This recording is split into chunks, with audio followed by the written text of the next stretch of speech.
नमस्कार दोस्तों, ओम नमः शिवाय। स्वागत है आप सभी का हमारे चैनल पर। दोस्तों, आज मैं आप लोगों के समक्ष एक कहानी लेकर उपस्थित हुई हूँ। कहानी का शीर्षक है पापी लोगों को पाप करता देख भगवान चुप क्यों रहते हैं।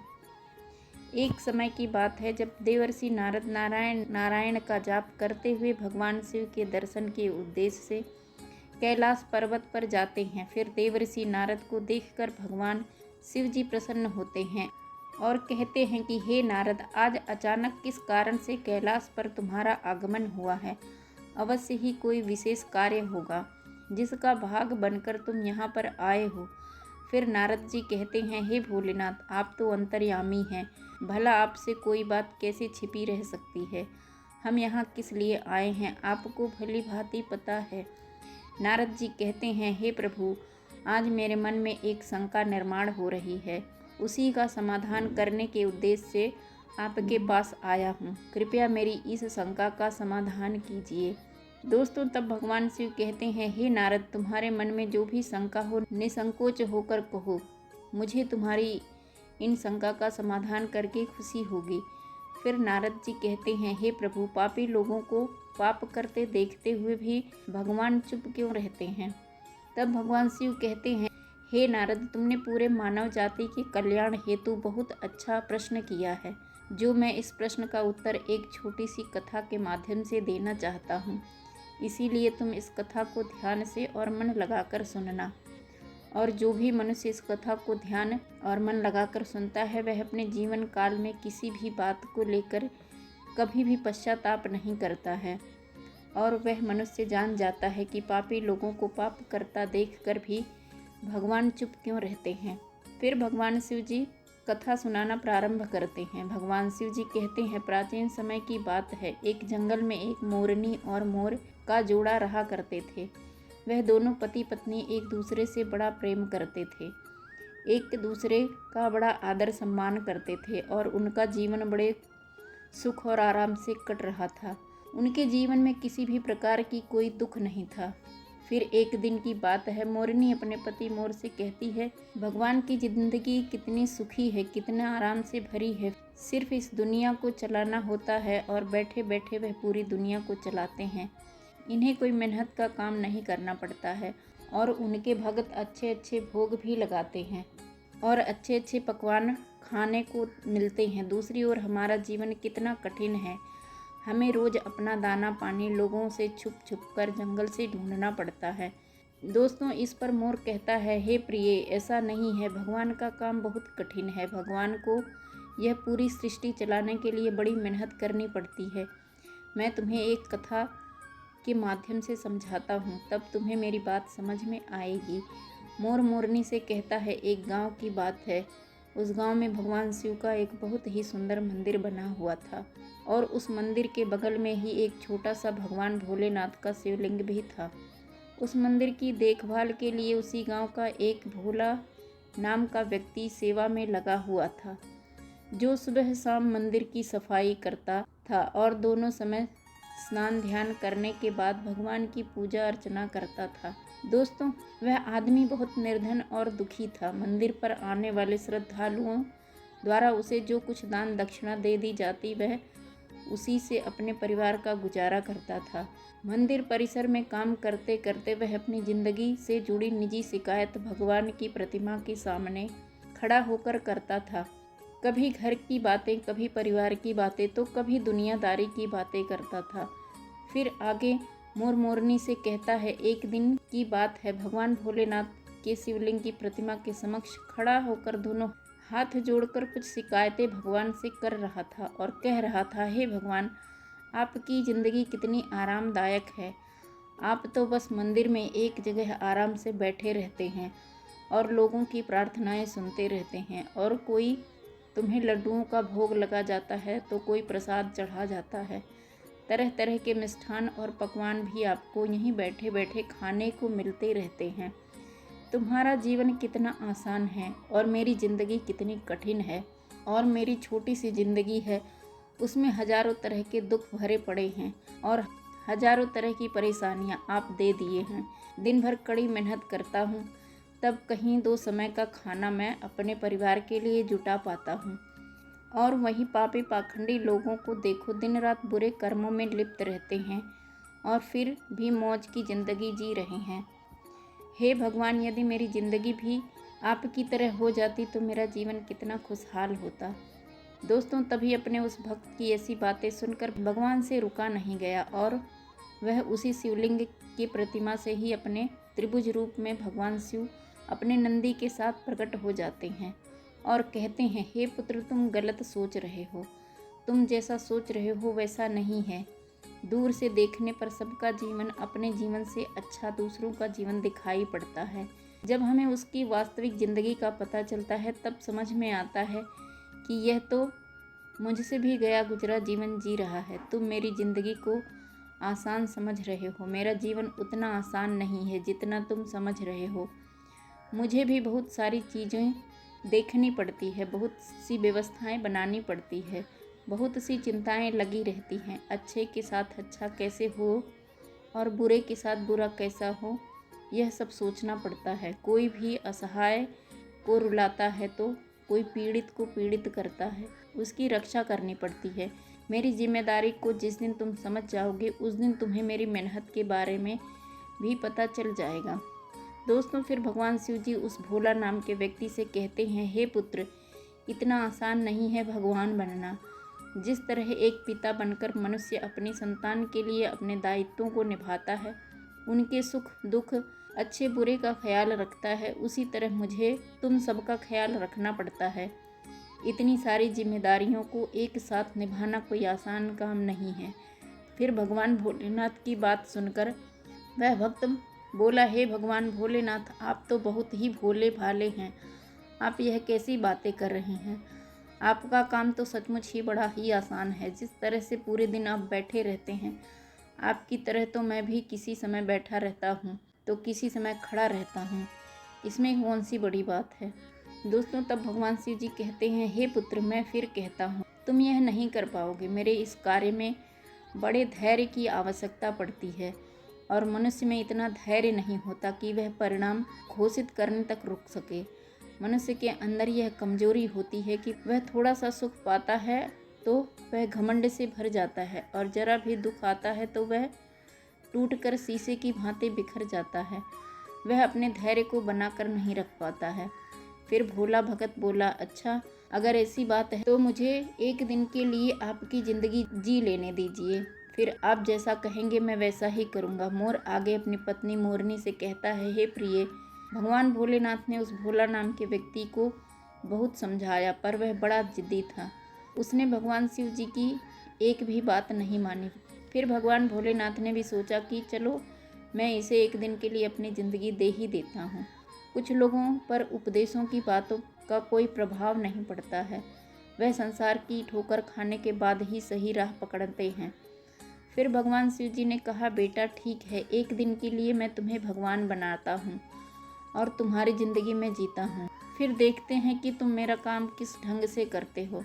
दोस्तों, भगवान शिव जी कहते हैं, मेरी ज़िंदगी जीने के लिए तुम्हें कुछ शर्तों का पालन करना होगा। फिर वह भोला नाम का भगत बोला, हे भगवान भोलेनाथ, मैं आपकी सारी शर्तें मानने के लिए तैयार हूँ।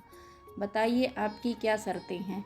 तब भगवान शिव जी कहते हैं, हे पुत्र, ध्यान से सुनो। मंदिर में बहुत से लोग आएंगे जाएंगे, जिसमें अच्छे भी लोग होंगे और बुरे भी लोग होंगे, क्योंकि भगवान पर तो सबका ही अधिकार होता है। यदि किसी पिता का बेटा नालायक निकले तो वह पिता उसे अपना बेटा नहीं मानेगा। इसी तरह अच्छे बुरे दोनों लोग मेरे बच्चे हैं, परंतु परिणाम मैं उनको उनके कर्मों के अनुसार ही देता हूँ। फिर भगवान भोलेनाथ कहते हैं, बेटा, जब तुम भगवान बनकर मेरे स्थान पर खड़े रहोगे तो तुम्हें अच्छा कहने वाले लोग भी आएंगे और बुरा कहने वाले लोग भी आएंगे। तब तुम्हें चुपचाप उनकी बातें सहन करनी होंगी और धैर्य के साथ उनकी बातों को सुनना होगा और उनके अच्छे बुरे कर्मों को देखना होगा। तुम्हें अपनी तरफ से कुछ भी भगत से नहीं कहना होगा, चाहे कुछ भी हो जाए। दोस्तों, फिर भोला ने कहा, ठीक है प्रभु, मुझे आपकी सारी शर्तें मंजूर हैं। अब तो भगवान भोलेनाथ ने उस भगत से एक दिन के लिए ज़िंदगी बदल ली और एक दिन के लिए उसे भगवान ने शिवलिंग में विराजमान कर दिया और स्वयं सेवक बनकर मंदिर की सेवा करने लगे। फिर जब कुछ समय बीता तो क्या होता है कि उसी नगर का एक धनी सेठ उस मंदिर में माथा टेकने के लिए आता है और वह भगवान के आगे हाथ जोड़कर प्रार्थना करता है, हे भगवान, मैंने अरबों रुपए लगाकर बहुत बड़े कारखाने का निर्माण कराया है। मुझे आप ऐसा आशीर्वाद दीजिए कि मेरा कारखाना बहुत तेजी से चलने लगे और मैं उसे ढेर सारा धन कमाऊं। वह सेठ अपनी प्रार्थना कहने के बाद माथा टेकने के लिए नीचे झुका तो उसकी जेब से पैसे से भरा हुआ बटुआ निकलकर जमीन पर गिर पड़ा और उसे अपना बटुआ दिखाई नहीं दिया, जिससे वह स्वयं से उठकर जाने लगा। उधर शिवलिंग में विराजमान भगवान का भगत यह सब देख रहा था। उसने देखा कि अरे, सेठ का बटुआ तो यहीं गिर गया है। एक बार तो उसके मन में आया कि क्यों ना इस सेठ को आवाज़ लगाकर उसे कहूँ कि उसका बटुआ यहीं पर गिर गया है, लेकिन फिर उसे भगवान शिव की शर्त याद आ गई कि भगवान भोलेनाथ ने कहा है, चाहे अच्छा हो बुरा हो तुम्हें बोलना नहीं है, तुम सिर्फ उसे देखते रहना है। यही सोचकर भगवान बना हुआ वह भक्त चुपचाप देखता रहा। तभी मंदिर में एक बहुत ही गरीब आदमी आता है और वह भगवान भोलेनाथ के शिवलिंग के सामने खड़ा होकर कहता है, हे भगवान, मैं बहुत गरीब आदमी हूँ। इस गरीबी में मैं बड़े दुख का जीवन जी रहा हूँ। परिवार का पेट पालना भी मुश्किल हो रहा है। घर में माँ बीमार है, उसका इलाज कराने के लिए मेरे पास पैसे नहीं हैं। मैं कहाँ से व्यवस्था करूँ, कुछ समझ नहीं आ रहा है कि आगे से मेरा जीवन कैसे चलेगा। आज मेरे पास मात्र 10 रुपये हैं। इससे तो ना एक समय का राशन आएगा और ना ही माँ की दवाई। कुछ कृपा कर दो भोलेनाथ, जिससे मेरी ज़रूरतें पूरी हो जाएं। इतना कहकर वह आदमी मंदिर से जाने लगा। तभी उसकी नज़र पैसों से भरे हुए बटुए पर पड़ी।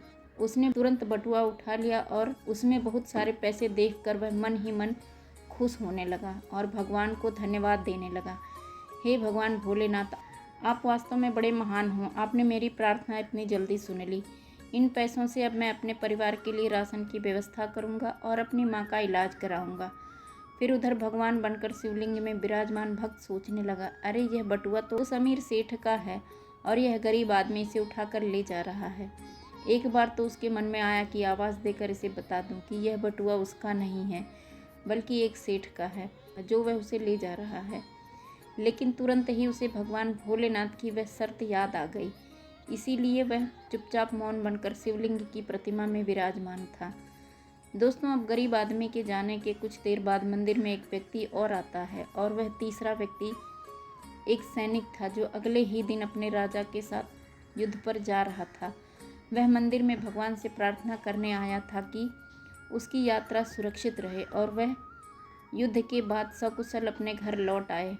वह सैनिक प्रार्थना कर ही रहा था कि इतने में वह व्यापारी अपने कुछ लोगों के साथ मंदिर में दाखिल होता है, जिसका पैसों से भरा बटुआ मंदिर में गिर गया।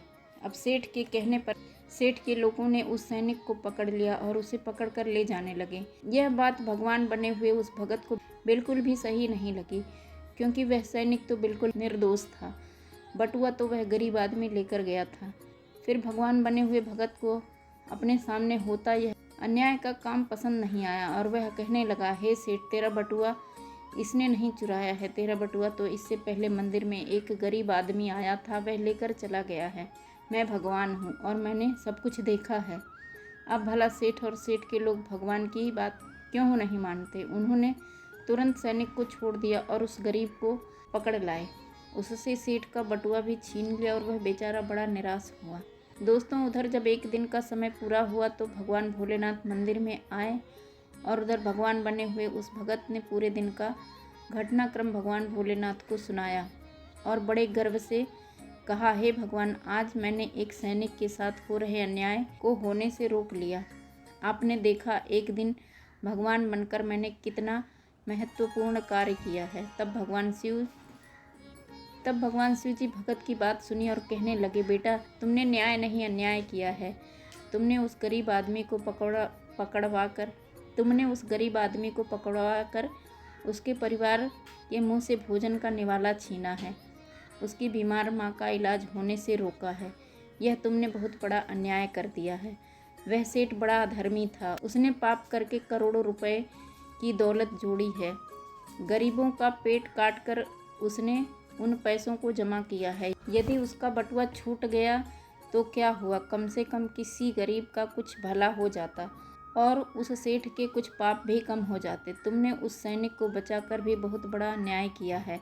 वह सैनिक अपने राजा के साथ युद्ध में जाकर एक कमज़ोर देश का राज हड़पने वाला था। जानते हो उस युद्ध में कितने निर्दोष सैनिक मारे जाएंगे।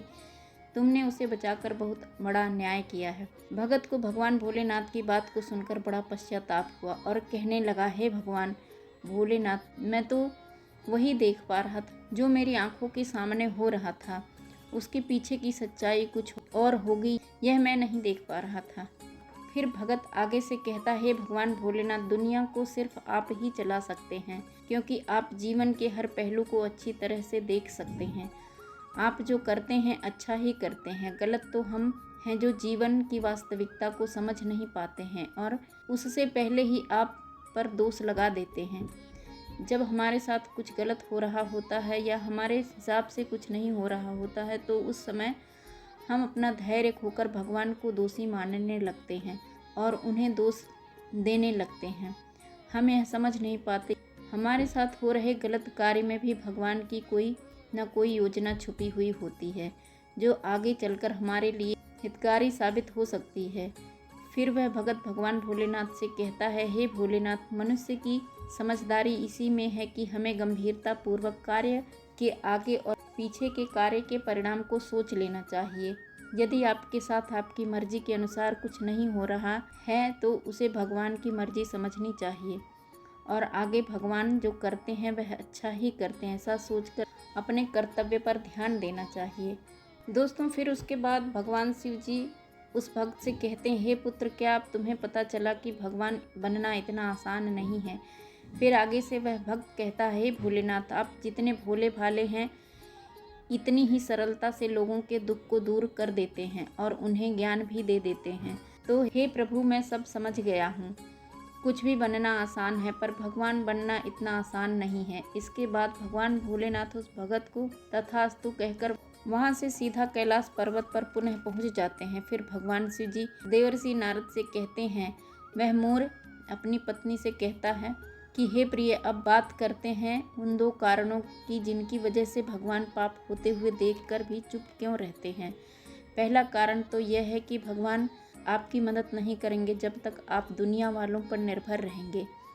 जिस दिन आप खुद पर तथा भगवान पर निर्भर हो जाएंगे उस दिन वह आपकी मदद के लिए ज़रूर आएंगे। दूसरा कारण यह है कि भगवान मनुष्य के कर्म भी देखकर चलते हैं कि किसको कहाँ पर किस कर्म का दंड मिलना चाहिए और किसको किस कर्म का फल मिलना चाहिए। भगवान हमेशा आपके अगले और पिछले सारे कर्मों को देखकर हिसाब करते हैं। भगवान को समर्पित होकर चलिए तो आपका भगवान कभी बुरा नहीं होने देंगे। फिर आगे देवर्षि नारद इस कथा को सुनकर अति प्रसन्न होते हैं और कहते हैं, हे प्रभु, आप ही इस संसार में आदि और अनंत हैं। आज आपने मुझे इस कथा को सुनाकर मेरे मन को शांत किया है। दोस्तों, कहानी अच्छी लगी हो तो लाइक करें, चैनल को सब्सक्राइब जरूर करें। धन्यवाद दोस्तों। हर हर महादेव।